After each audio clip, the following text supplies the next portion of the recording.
Thanks for joining us for another edition of Communication Steroids, the weekly podcast that shows you how to become a better public speaker, a more effective presenter, and a conscious and clear communicator. This is where you can find tips, tools, and techniques that you can put to use today. Here are your hosts of Communication Steroids, Tim Gonzo Gordon and Roger Pike.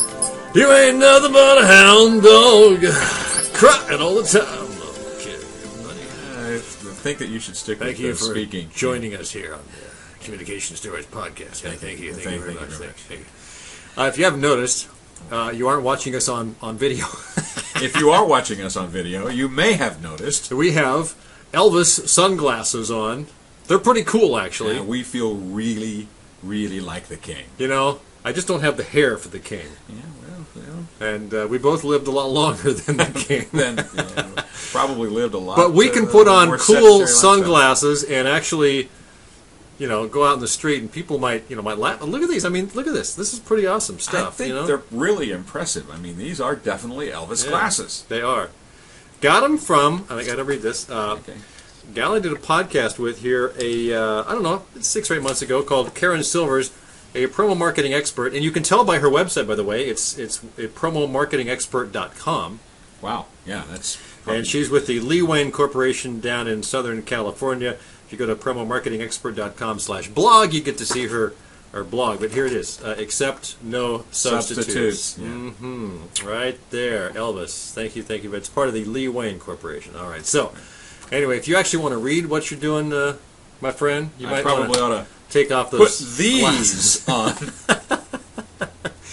So we're going to talk today about dangerous words in... I know, it's amazing, isn't it? Dangerous words, like red flag words in business communications, email communications. There's a lot to talk about. Boy, I'm telling you. And I run into this all the time when I'm crafting an email to someone. And you kind of brought this up when you talked about an email that I had sent to a potential client and how I'd phrased something. You said, I really like the way you did that. It was very positive, upbeat, something along the line of, if we find a way to work together, just phrasing. Right, and it didn't assume that we already had the contract, but at the same time, it clearly gave the impression that we were ready to move forward. Yeah, exactly.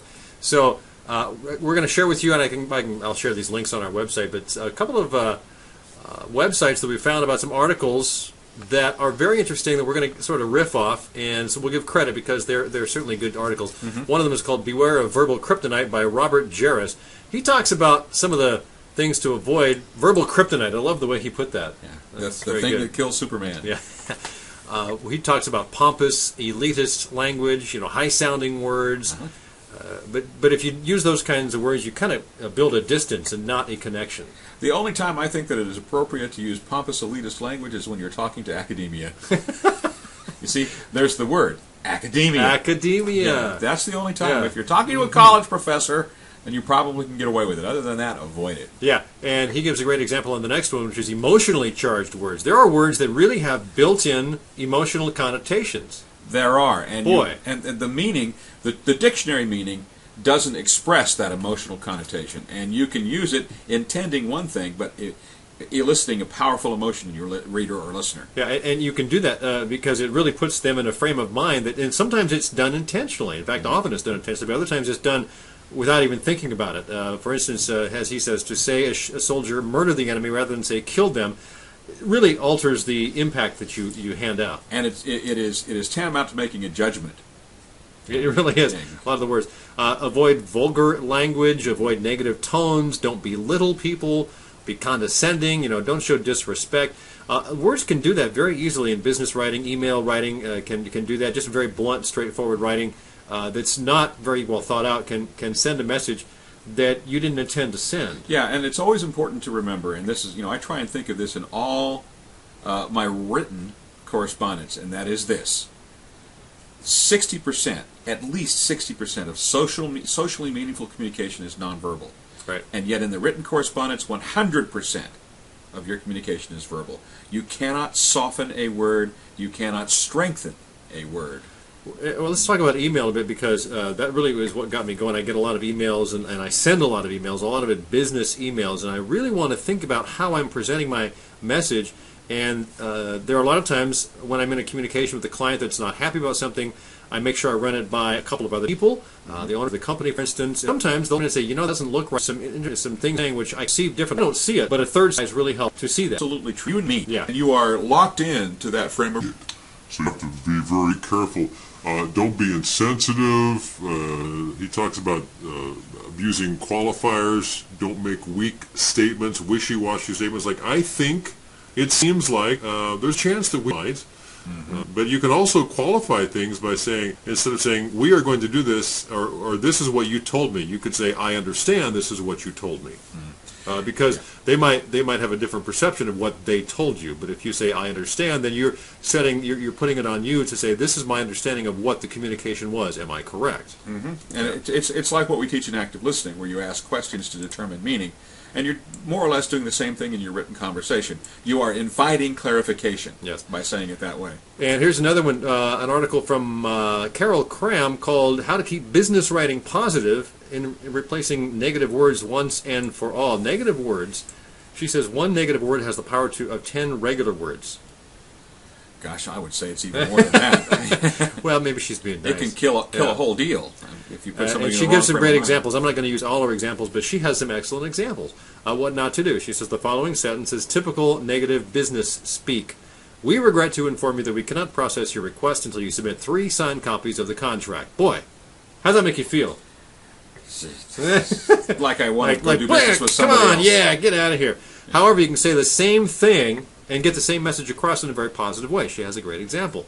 We will be glad to process your request as soon as you send us 3 signed copies of the contract. Exactly. Yeah. And I always, one of the first things I try and get in an email, if there's some sort of issue, I always want to say something like, thank you for writing us. I appreciate you informing us on the issue. And that way, you're already setting it up in a positive statement, and then that also sets you in a positive frame of mind to finish writing the email. So she talks about going from negative to positive. Another a good example is the employees in this company lack teamwork skills and have a total dearth of ideas. Basically, they're hopeless. That's pretty negative. She says, it's hard to get more negative. Turn that to positive by saying the employees need to work together to develop effective teamwork skills and cultivate new ideas. I suggest we hire a facilitator to help us get focused. See, that's a good way of doing it. Good ideas in this article. We'll go ahead and post the link on that.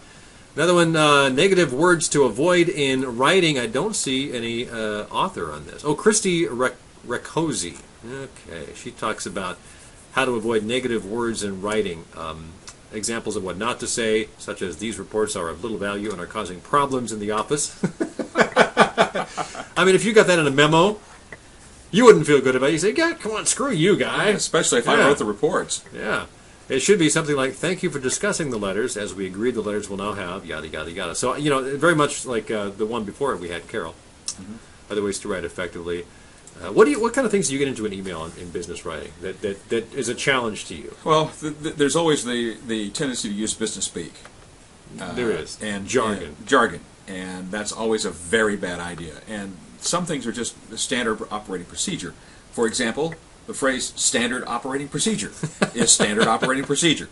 And you should avoid it. You just don't do that sort of thing. And in re.